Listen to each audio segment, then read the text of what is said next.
Assalamualaikum warahmatullahi wabarakatuh. Alhamdulillahirabbil alamin. Wassalatu wassalamu ala asrofil mursalin Sayyidina wa maulana Muhammadin wa ala alihi wa sahbihi ajma'in, amma ba'du. Yang saya hormati para jamaah mushola Shiratal Mustaqim serta hadirin hadirat ma'asyirat muslimin sekalian, bahwasanya pada siang hari ini kita masih diberikan rahmat, taufik dan hidayahnya, sehingga kita bisa berkumpul di dalam mushola ini dengan keadaan sehat walafiat. Alhamdulillah. Pada kesempatan kali ini, izinkan saya memperkenalkan diri. Kira-kira boleh apa tidak ya jamaah? Alhamdulillah kalau boleh. Ya, nama saya Dita Ayu Prameswari Putri Palupi, biasa dipanggil Umi, Dita, atau apapun. Saya dilahirkan oleh ibu saya pada tanggal 15 Januari 2004 dan saya adalah produk asli Surabaya, bukan orang Papua ataupun orang Timur Tengah atau Arab. Mengapa saya bilang produk asli Surabaya? Karena begitu banyak orang yang bilang kalau saya ini mirip dengan orang Timur Tengah atau Arab, mulai dari mata, hidung, dan sebagainya. Nah, jamaah sekalian yang saya hormati, sebenarnya apa sih tujuan untuk selalu mengadakan suatu kegiatan yang berkaitan ingin mempertahankan Negara Kesatuan Republik Indonesia? Apa kira-kira? Ada yang tahu? Ya, kita semua sudah meyakinkan diri kita bahwa negara kita ini adalah negara yang kita cintai, yang dulu dilahirkan tidak hanya dengan perjuangan saja, tetapi dengan perjuangan jiwa dan raga. Oleh karena itu, kita semua patutlah untuk mempertahankan Negara Kesatuan Republik Indonesia ini.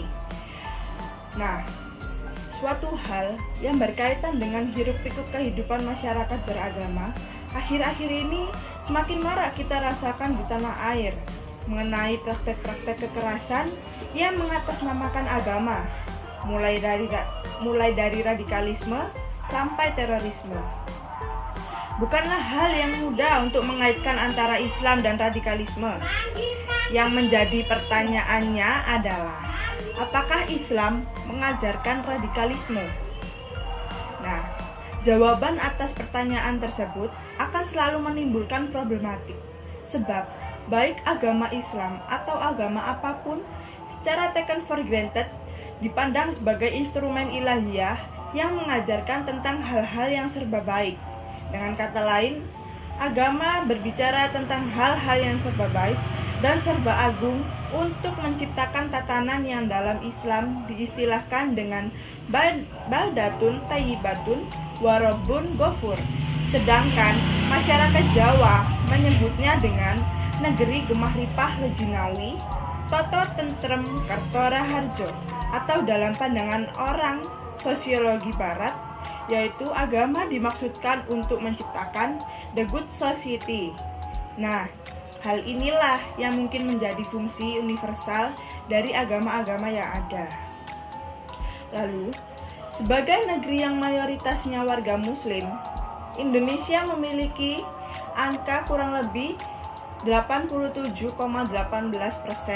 penduduk memeluk agama Islam dari 234.641.326 juta penduduk. Ini dapat mengindikasikan bahwa dengan mayoritasnya agama Islam di Indonesia menjadikan segala gerakan radikal yang mengaitkan agama akan menyudutkan Islam. Namun, tidaklah mudah untuk benar-benar dapat mengaitkan Islam dengan segala fenomena ekstrim radikal yang terjadi akhir-akhir ini. Aksi-aksi pemicu yang menyebabkan munculnya Islam radikal adalah dimulai dari kisah kelam penyerangan Menara Kembar oleh dua pesawat tempur yang menghantam sepasang gedung mewah WTC di Amerika Serikat pada tanggal 11 September 2001 yang lalu dan beberapa menit kemudian diikuti sebuah pesawat yang menabrak pusat keamanan Amerika Serikat, Pentagon. Tersangka dari peristiwa tersebut diduga adalah orang yang beragama Islam. Berkibarnya bendera perang terhadap terorisme oleh Amerika Serikat yang menghancurkan gedung WTC dan Pentagon merupakan tamparan keras untuk negara adiwidaya tersebut. Sebuah aksi terorisme yang tak pelak menebar ketakutan di kalangan berbagai pihak, baik dari pihak Amerika Serikat maupun masyarakat internasional. Lebih ironisnya, aksi itu dikaitkan dengan Islam karena oknum-oknum yang berperan aktif dalam aksi tersebut memang syarat dengan lambang-lambang Islam, mulai dari pakaian, perawakan, sampai video pribadi penyeru jihad. Nah, adanya fenomena kemunculan berbagai gerakan Islam radikal yang terjadi di tanah air juga berlangsung lama. Masih jelas dalam ingatan kita potret tentang peristiwa aksi terorisme yang baru-baru ini terjadi di Jalan Tamrin, Jakarta Pusat, yang juga disinyalir sebagai gerakan jihad di jalan agama Tuhan. Secara luas, gerakan-gerakan seperti ini disinyalir sebagai gerakan radikalisme Islam, yang mana terus-menerus dikaitkan dengan wacana kekerasan, sehingga tak pelak membuat citra Islam di mata dunia menjadi buruk. Di samping itu, peradaban Islam juga mengalami keterpurukan. Lalu, pada dasarnya, Islam sejatinya adalah sebuah agama yang memberikan keamanan, kenyamanan, ketenangan, dan ketentraman bagi semua penganutnya. Tidak satupun ajaran yang di dalamnya mengajarkan kepada umatnya untuk membenci dan melukai makhluk lain. Kalaupun ada, itu merupakan bagian kecil dari salah satu upaya dalam pemecahan dan penyelesaian suatu masalah yang dilakukan oleh umatnya, dan bukan ajarannya. Pelaku radikalisme atau terorisme yang bertopeng serta melaksanakan jihad dan beragama Islam tidaklah pasti mereka beragama Islam secara struktur dan kultur, atau pelaku yang dikatakan orang yang beragama Islam hanya beragama secara struktur atau identitas. Namun tak jarang kita temukan bahwa pelaku radikalisme yang mengatasnamakan agama adalah orang-orang yang justru kompeten dalam hal agama itu sendiri, dengan penampilannya yang membuat orang di sekelilingnya merasa takjub atas keyakinannya terhadap suatu agama. Namun, tidaklah lantas hal tersebut kita pandang sebelah mata saja. Tidak sedikit orang-orang tersebutlah yang melakukan aksi terorisme merasa tertutup dari lingkungan sosialnya dan terus-menerus beribadah terhadap Tuhannya. Mereka yang telah dicap sebagai terorisme adalah ahli kitab, Al-Quran, dan bahkan hadis-hadis Nabi. Namun, pemahaman akan hal-hal tersebut hanya sebatas kulitnya saja dan tidak dipelajari secara lebih mendalam, dan pada akhirnya akan menjadi dampak yang negatif bagi orang lain. Nah, sebenarnya penyimpangan yang terjadi di internal Islam itu sendirilah yang pada akhirnya banyak menimbulkan berbagai kelompok dan opini negatif yang berkembang di masyarakat luas, yang mana seperti identik dengan gerakan Islam radikal.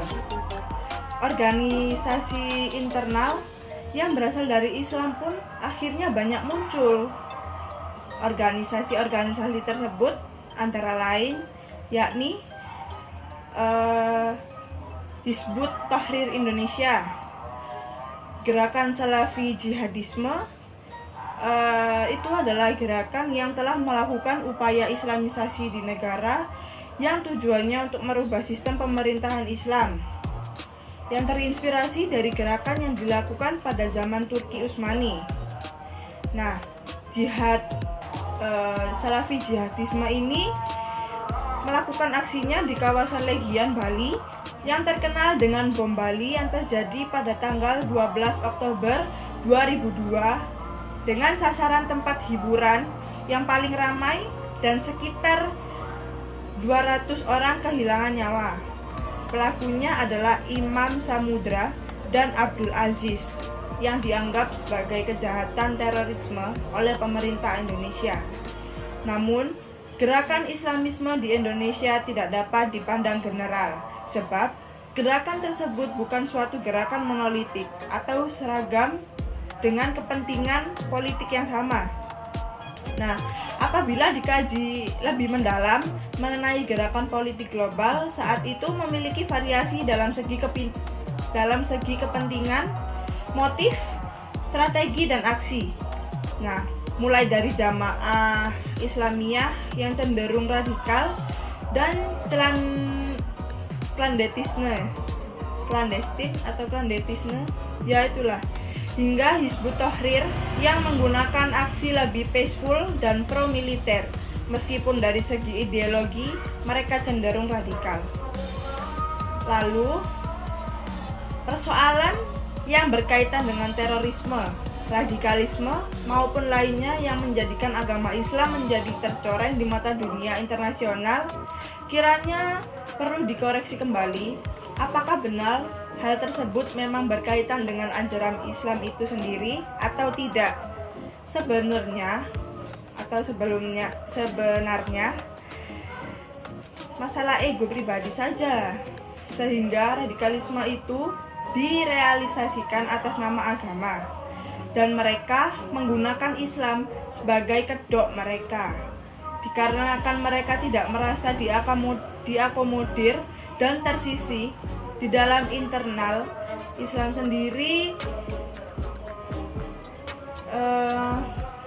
Ya begitulah, tidak terakomodir oleh Islam itu sendiri. Lalu, dakwah sebagai ideologi yang patut kita telaah lebih jauh yang ternyata mencerminkan konstruksi jihad haruslah benar-benar dikaji dengan kaidah-kaidah yang ada. Tidaklah harus radikal dalam melegalisir makna jihad. Jika memang bercermin kepada era baginda Nabi Muhammad SAW, maka harusnya dipahami dengan lebih baik kondisi-kondisi yang dihadapi pada saat itu. Menyebarkan agama Allah tidaklah harus dengan kekerasan. Menyelesaikan dan menyudahi suatu perselisihan pun tidak perlu dengan cara teror sana sini. Islam dengan jelas mengatur segala bentuk apa saja bagi umat yang menganutnya. Berdakwah tidaklah harus dengan paksaan, apalagi dengan pengamanan antar sesama muslim. Jika memang ingin 100% berjihad di jalan Allah, maka haruslah dimaknai secara mendalam apa makna jihad yang sebenarnya dalam Islam. Jika berkaca pada era Rasulullah SAW, maka dari pola interaksi sampai bentuk kepemerintahan pun pasti berbeda. Oleh karena itu, kita harus benar-benar paham dengan apa yang akan kita lakukan. Jika memang itu tidak berhubungan dengan kehidupan orang lain, apalagi bila harus menebar teror sana-sini hanya untuk meraih gelar jihad yang belum pasti akan diraih. Karena, sekali lagi, Islam mengajarkan cara yang damai demi kemaslahatan umat dan bukan cara kekerasan yang membuat Islam sendiri menjadi tercoreng di mata dunia. Nah, demikianlah ceramah yang bisa saya sampaikan, dan ini adalah ceramah tentang radikalisme di Indonesia. Semoga bermanfaat, yang baik diterapkan di dalam kehidupan sehari-hari, dan yang buruk silahkan dibuang. Kurang lebihnya saya mohon maaf apabila ada salah kata, perbuatan, ataupun perilaku yang kurang berkenan di hati para jamaah. Akhirul kalam, ihdinas siratal mustaqim, subhanakallahumma wa bihamdika, asyhadu alla ilaha illa anta, astaghfiruka wa atubu ilaik. Wallahumma muwaffiq illa aqwamit thoriq. Wassalamualaikum warahmatullahi wabarakatuh.